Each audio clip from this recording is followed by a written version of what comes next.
What's up? I'm Nashid Shareef, What's up, everybody? I'm Gary Green. and this is the Will Life. We're pretty much going to tell you. I'm going to tell you about my situation and how I ended up in this wheelchair.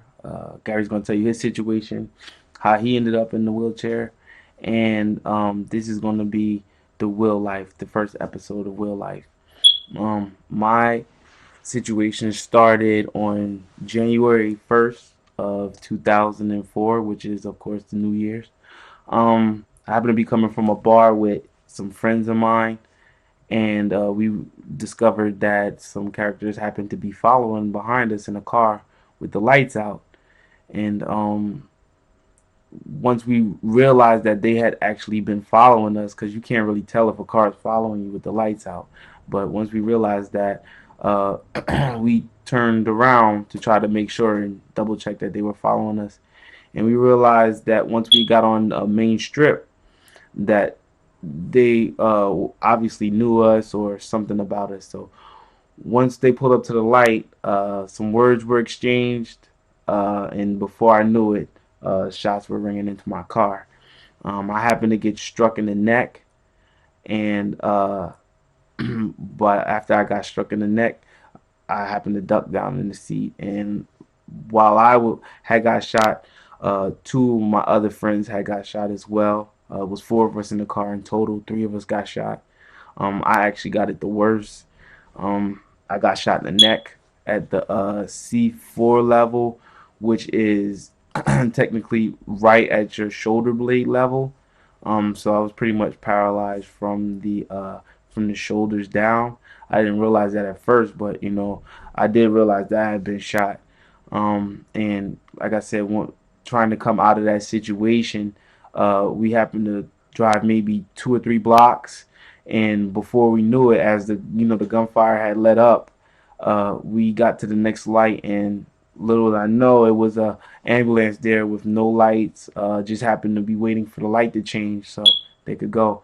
Like I said, God works in mysterious ways, because had that ambulance not been there, I don't know if I would have been able to make it through the rest of the night, being as though I was bleeding out so much. Uh, when I got to the hospital, I blacked out, and I woke up the next day to discover that, like I said, I had been paralyzed from the neck down. Now, this is something that I at first I thought it was a dream, a dream that I, was just stuck in and I hadn't waken up yet. And then once I realized that, I started seeing family and my mother and, my father and my brother and everybody there, and the look on their face, I realized, that this is a dream that just seemed too real. And before I knew it, it was real. It was a real deal. And throughout that I throughout that month that I was in the hospital, because like I said, I was in the hospital for about a month. I caught pneumonia in both my lungs, which was double pneumonia. I caught a staph infection because the bullet, I'm assuming, I guess, was dirty. Um, I ended up having to get a tracheotomy, which is when they take and put like a small hole in your throat, and they put like a little tube in there so it goes down into your stomach, so it can, you can get the mucus sucked out of your system, because I had been paralyzed, my body, my chest and my my lungs couldn't bring up the mucus as it was building up in my body, and that wasn't very important because I couldn't have fluid on my lungs. Um, so with the tracheotomy, I couldn't talk, because of my injury level of my because of my injury level. I couldn't use my hands well, so I couldn't write. So for an entire month, I couldn't write. I couldn't talk. Everything was pretty much a whisper, and the whisper itself, it was very, very light. So you can only imagine how trying that month was to, go through what I had to go through. Um, but by the end of the month, fortunately, I had got my trach cap, and I had started talking a little bit. Uh, and a few days after that, after I got my trach cap, I went to a rehab facility for pretty much just about anybody that's recovering, but primarily for spinal cord patients. And that's where I met my boy G. Basically, my story goes when I was 18 years old, I was attending a university um, in New Haven, a Division II university where I played football. Um, Basically, it was the second game of my freshman season. I was on the kickoff team. I ran down the field, um, and I didn't see the guy who hit me. I didn't have my head on a swivel. Meaning that I wasn't you know aware of the oncoming blockers. I was more focused on where the ball was going. Um, I also had somebody in front of me, so I was trying to shed him out the way, and then before you know it, I think I either ducked my head or I I I embraced for impact the wrong way. But I believe that I ducked my head when I tried to embrace the contact from the opposing player, and I broke my neck. I fractured my C5, C6 vertebrae in my neck, and I sustained a spinal cord injury. Um, I was rushed to the hospital. Um, I was in ICU for about 2 weeks. Pretty much fighting for my life. Like Nashid, I had a pneumonia. Um, just trying to fight that off and get the fluid and stuff out of my lungs. I didn't get a tracheotomy, but I did have a tube forced through my nose down to my stomach so that I can I could be fed. That's how I was fed, and I couldn't handle that. I told the doctor that I would rather die than to have to um, continue with the tube in my nose. And I told him that just give me a chance, let me try to eat baby food or soft food, bread or something like that. And he let me do it, and that was the first step to fighting to get my body back. And again, I was in the hospital for I think about 2 weeks, um, and after that I was transferred back to New Jersey to a rehab facility in West Orange, and that's where I met my dog Nashid here. And actually, I guess I forgot a few things too with the feeding tube. I had to do the whole feeding tube thing. I ain't gonna lie, that was a bitch, boy. That feeding Yeah, tube that was the is the worst thing. worst thing ever, man. I think I when I first got shot, I was like, I had to be every bit of 195, almost 200 pounds. I think in that month, by the time I left, I was about I was almost 150, like 147, 148. Like I had lost so much weight. Mm. It was like you ever see one of those malnourished dogs on a commercial where you could see their ribs sucked in? Like I Mm. was bad. Like I looked like a skeleton to the point where I wouldn't take pictures. I didn't want anybody, I didn't want to see what I looked like. I didn't want to see any mirrors. I didn't want to see anything. I just wanted to get out of this situation. And that was my primary focus. And for that first month, I'm not gonna lie, I had so much anger in me. It probably would have been better that I didn't get up right away, because I probably would have ended up in jail, because from how angry I was at the situation, the way I had occurred, and I just had so much anger and animosity in me that I didn't know how to handle it at that time. And because of that, I just was filled with anger. And that anger, I believe, probably kept me in that hospital longer than I needed to be, because I wouldn't let go of the situation. And when you are like that, your body's so tight and it's it's like, it's almost like a knot. So once your body's like that, it can't heal itself when it's fighting against itself.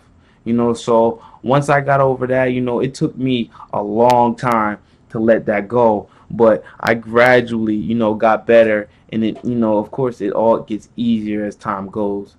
Me and Gary, fortunately, we came from backgrounds where we both were athletes.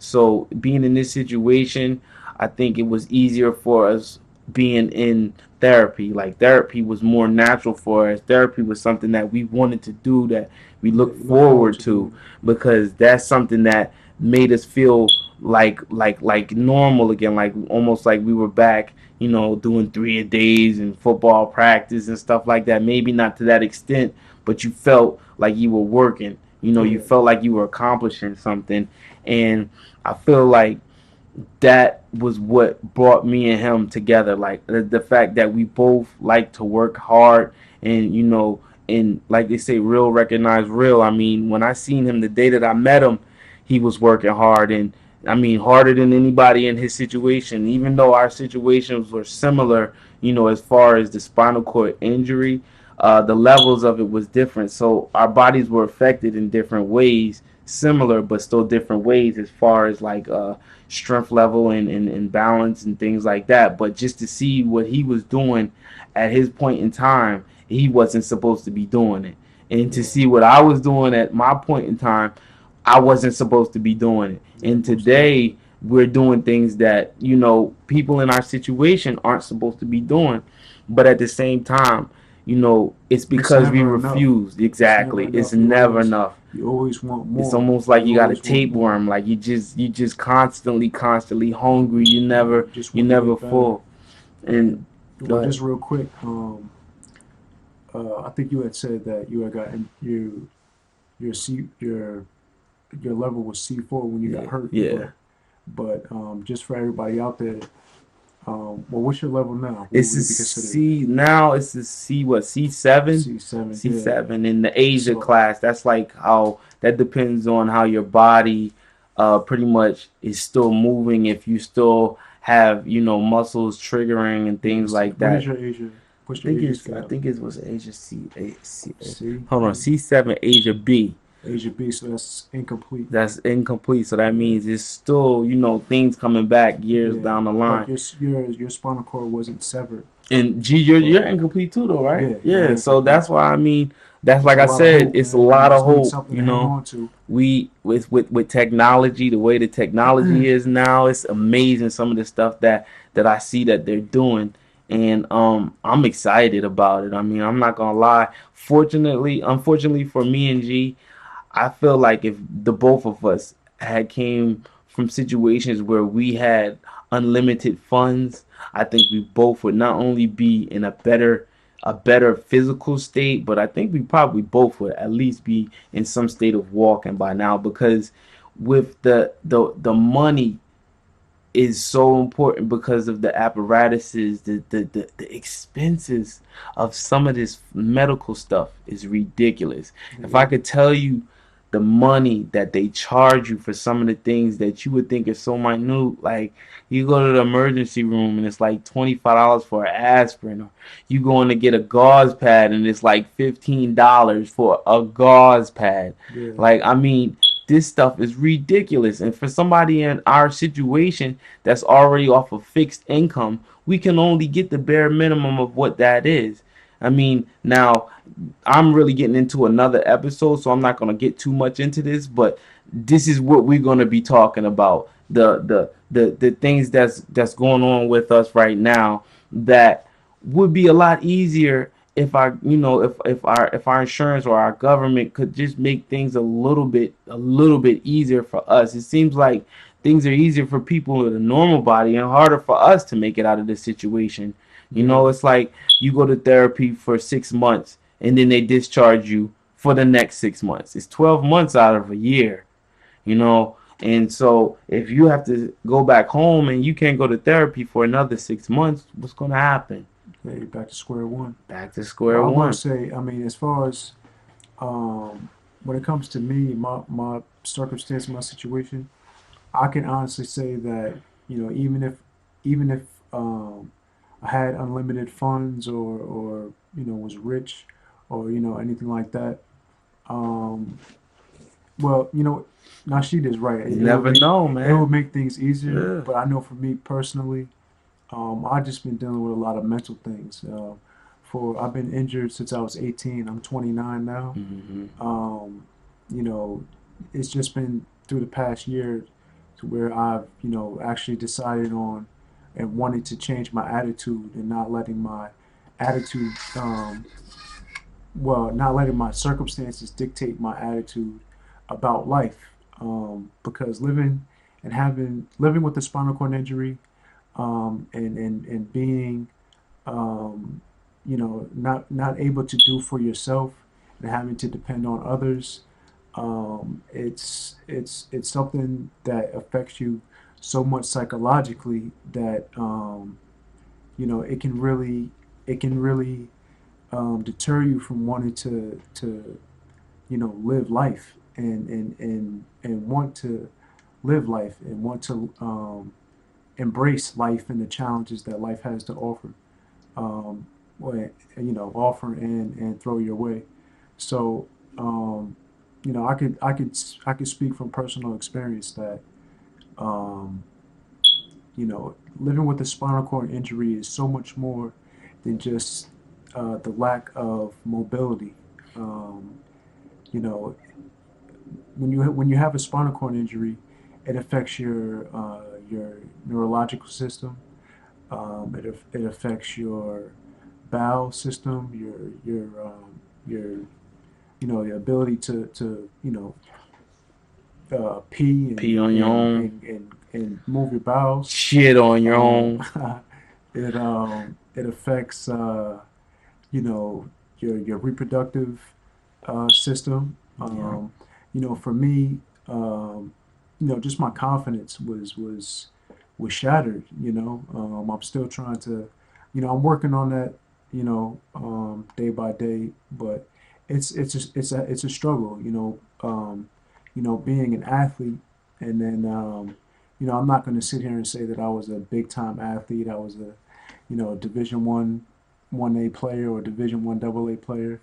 I never had aspirations to go to the NFL or anything like that. But I was disciplined, and I loved working out. I loved watching my body change and grow and mold to how I wanted it to, and knowing that working out and eating right, um, I could do that to my body. I loved it.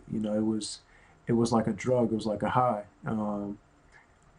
So, once I got the spinal cord injury, and I noticed that my body was changing, you know, pretty much for the worse. It killed my confidence.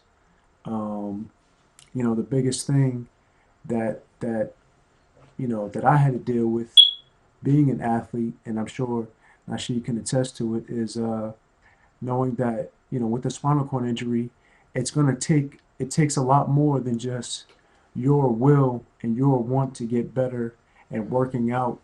Um, uh, it's going to take it takes more than that. It takes more than just working out, and eating right, and going to therapy. Uh, to get to where you want to get to. At this point, it's going to take, not a miracle, but you're going to need Blind some. faith. You're going to need not only faith, but I believe science Yeah. is going to have to be involved in trying to, really get people with spinal cord injuries to recover. Yeah. Now the one subject that we haven't touched on yet, I mean we've run around it, is being intimate. Now, With as far as females. people, yeah, with With females, females. All right. with We females. Yeah, we brothers, When I but tell you we yeah. brothers, but we brothers like Yeah, brothers, brothers. brothers, We ain't brothers, off yeah. that easy does Nah, it, nah, buddy. nah, nah. I'm with all that shit. But nah, for real, when it comes to the ladies, like I said, we both love them very much, and we both are very single. I was in a relationship maybe a little over a year ago that I'm no longer in, and I mean the relationship itself was good, but it just sometimes you realize that some things just actually just truly aren't meant to be. It didn't have anything to do with my injury. You know, it didn't have anything. The girl was, when it came to that, she was great. You know, but it's sometimes it's other things that make a situation worse than what it really is. And as far as females wise, like I told my boy G, I mean, his stories. I got quite a few of them where I still to this day can't believe some of the things that I did in this situation. So one thing I'll say to the ladies is definitely don't judge a book by its cover, because one thing I've learned is unless you read that book, you never know what the ending is going to be or the stuff in between the pages. So with that being said, yes, ladies, we definitely are very single and very available. And with that situation, there are people in our situation where when it comes to as far as like erections and stuff like that, it's a lot of guys that got to take what they call it Levitra and Cialis and Viagra and all that stuff, and it's understandable. Look, you got to do what you got to do to make your manhood still be your manhood. You know what I'm saying? And I don't knock that at all. But one thing I will say, and I'm very thankful to God for that, is the fact that I don't need any of that stuff even after my injury. A lot of guys tend to need things like that as far as procreating with kids and stuff like that. A lot of guys can't do that either. God, I guess just was able to bless me with some things that He knew I truly truly needed to stay sane, like to keep my sanity. Oh And man. thank God I still have those things to no matter what else, I still have certain things where I could still feel like a man. And I know my boy G, we brothers, so we done spoke on stuff like this numerous times. So we both understand the situation, that when it comes to that, we both are very thankful. The fact Yeah. that things is still where they need to be. Even though they could be a lot worse. Like I got friends in this situation that got like lifetime supplies to Viagra and all types of apparatuses and stuff like that. Now, mind you, like I said, you do what you need to do, but when it's all natural, it's nothing better than that. Yeah. And when it comes to something like that, like I said, you do what you need to do, to keep your lady happy. Like, man, it might not have to be happy wife, happy life, but I know for sure, for damn sure, that you better keep your girl happy, or it's another person that's out there waiting to do so. Yeah. Well, I know for me, like I said, I haven't had the most confidence in myself, and for the actually, for the past year, I tried. that's I where tried I, to sick some shorties on him. yeah, I yeah, tried to sick but him on him, but G's a good dude. I'm not gonna lie. G is the yeah, I perfect, mean, like the perfect gentleman. I wasn't always. I ain't gonna lie, but yeah, personally, I don't care. I'm being realistic. yeah. That I was don't know you then. want to say That that was though. listen, bro. That was then, and this is now. Oh, This is a part of life. I was young and dumb, and I didn't really care at the time. About how bad people's feelings could get hurt. And G actually helped me with that. He never, no matter what females I tried to send at him or whatever, he was like, look, man, if I can't look at her and make her my girl, or I can't, you know, look at her and respect her in that way, then I can't, be can't do intimate with nothing. her. And I Yeah, respected him for that. No matter what I chose to do, I still respected him as my brother. Like, not as anything other than that. yeah, yeah. And believe me, I mean, like she said, I mean, this guy, I try to take notes from him because once I get my confidence and stuff up, like I'm trying to Oh learn. I'm shit. trying to learn from this guy. I mean, when it comes to certain things, it's like, we got stories. Like I've seen it firsthand. With my own eyes. Like, yo, is this guy serious? Like, this is really Oh going on. man. Like, man, I can't even imagine. Like, if you was up, Oh you know what my I mean? God. Like, what the I tell you, man? I man. mean, it's crazy. But And just so you guys know, there's nothing going to be filtered on this. This is real, live, yeah, it's gonna be filtered everything. a little bit. I mean, It ain't gonna be nothing the only crazy. thing that's going to be filtered on it is we're gonna tell you that the kids shouldn't watch it. That's all I'm gonna Oh say shit. because I'm gonna be real with you. Sometimes we're Nah, gonna we want the slip and kids say, to watch, man. listen, Some listen, certain certain episodes. episodes, and we'll tell you which episodes Viewer is G discretion rated. There advised, you right? go, exactly. Yeah. Because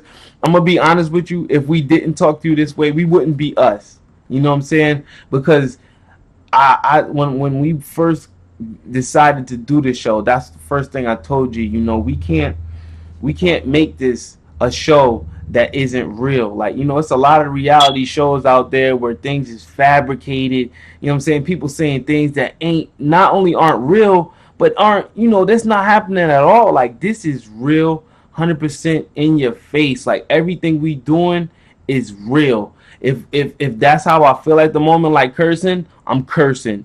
And I'm sorry if I offend you. It's not to offend you, but the way I say certain things, I feel like I can't get my point across unless I curse. But I'm not no, pirate. I don't have, no vicious mouth. I'm not gonna say that every episode, needs to be like this.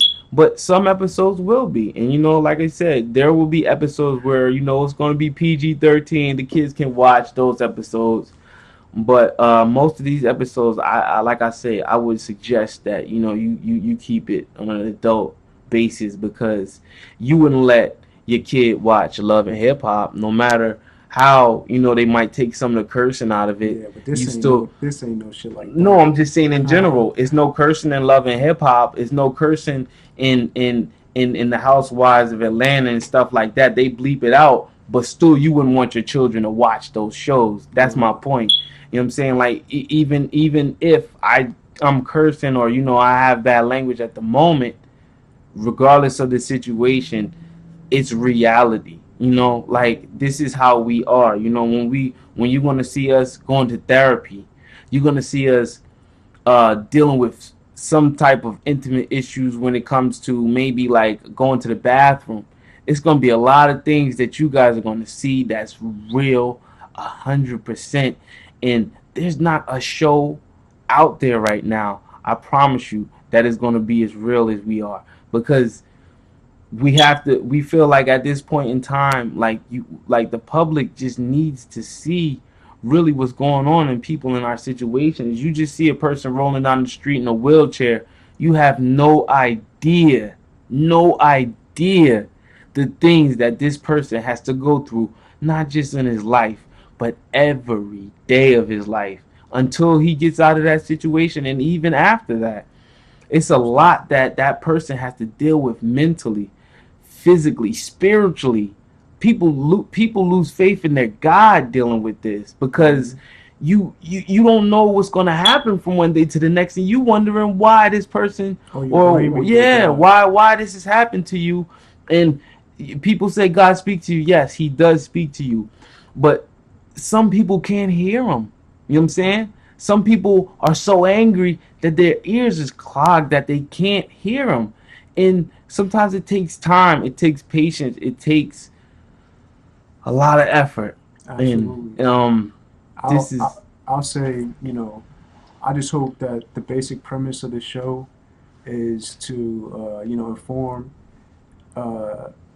anybody, everybody about, spinal cord injury and some of the challenges that people who have spinal cord injuries face every day in every aspect of their life.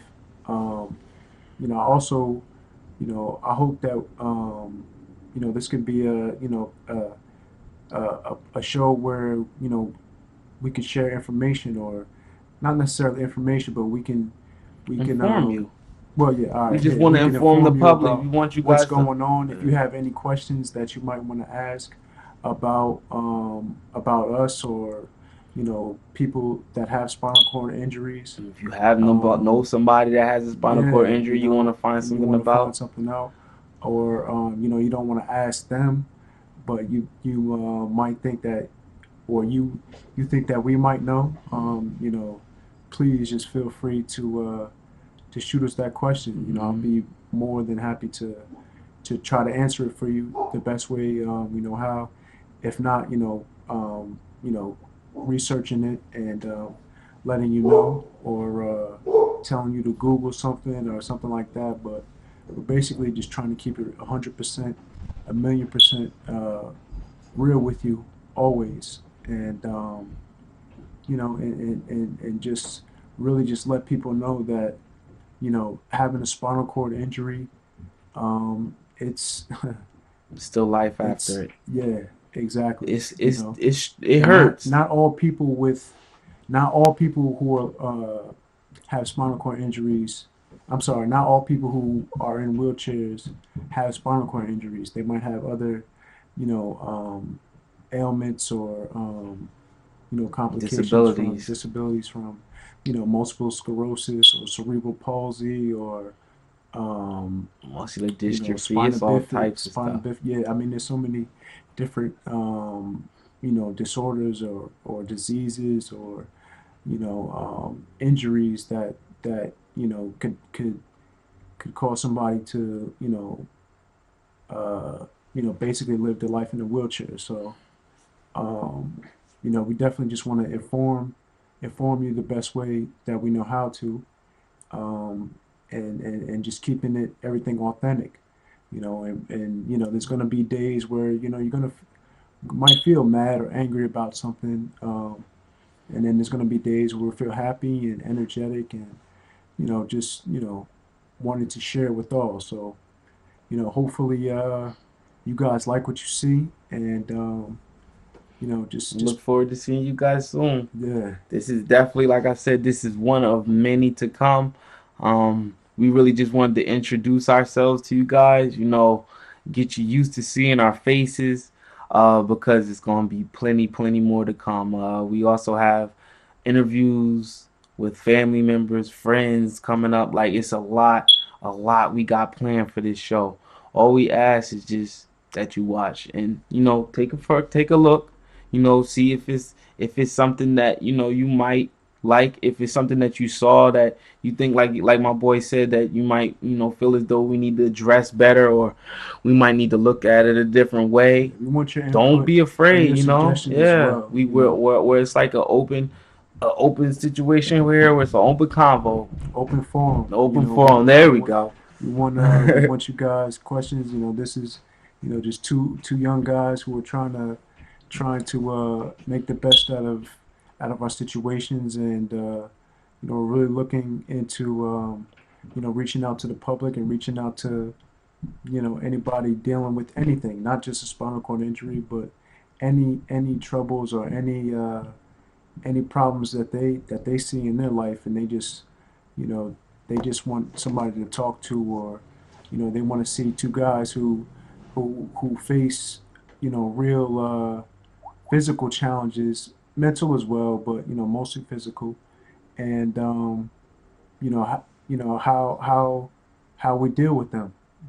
I mean, somebody who's able-bodied, who's complaining about not wanting to go to work, or they don't feel like going to take the trash out or something, something little like that. I mean, when you look at our situations, it's like, man, how could I complain when these guys, they're going through what they're going through, and they're dealing with it, the best way that they're dealing with it, and